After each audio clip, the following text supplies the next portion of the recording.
Hi friends, ఎలా ఉన్నారు? ఈరోజు మమ్మీకి జ్వరం రావడంతో జొన్న రొట్టె చేయలేకపోయింది, నన్ను చేయమన్నారు. మమ్మీ ఏమో చల్లనీళ్ళతో చేసేస్తారు. నాకు చల్లనీళ్ళతో రాక వేడి నీళ్ళు పెట్టుకొని చేస్తున్నా. కొంచెం కొంచెం పోసుకొని చపాతీ ముద్దలాగా చేసుకోవాలి. అంత గట్టిగా కాదు, అంత పలచగా కాదు, మెత్తగా చేసుకోవాలి.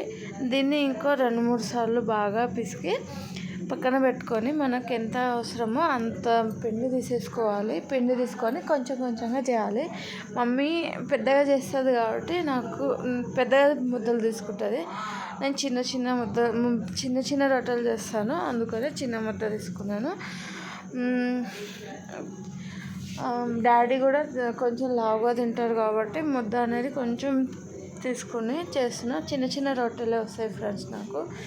నేను చపాతీ కర్రలతో చేస్తాను, మమ్మీ ఏమో రొట్టె చేతితో చేస్తుంది. నాకు చపాతీ కర్రతో వస్తుంది ఫ్రెండ్స్. చూడండి ఎలా చేస్తున్నాను, చిన్న చిన్న రొట్టెలు. మరి ఇంకా స్టార్ట్ చేసిన, ఇంకా పర్ఫెక్ట్ అయితే కాలేదు. మమ్మీ అంత పర్ఫెక్ట్ అయితే నేను కాలేదు. మమ్మీ మంచిగా చేసి ఇస్తుంది.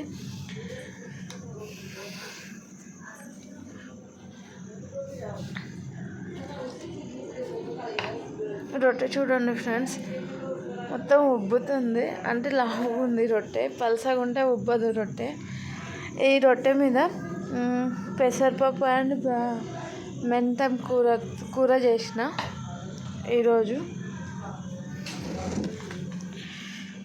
అలానే గ్యాస్ అంతా కొంచెం బాగాలేకపోతే మొత్తం క్లీన్ చేసి పెట్టేసుకున్నాను ఫ్రెండ్స్.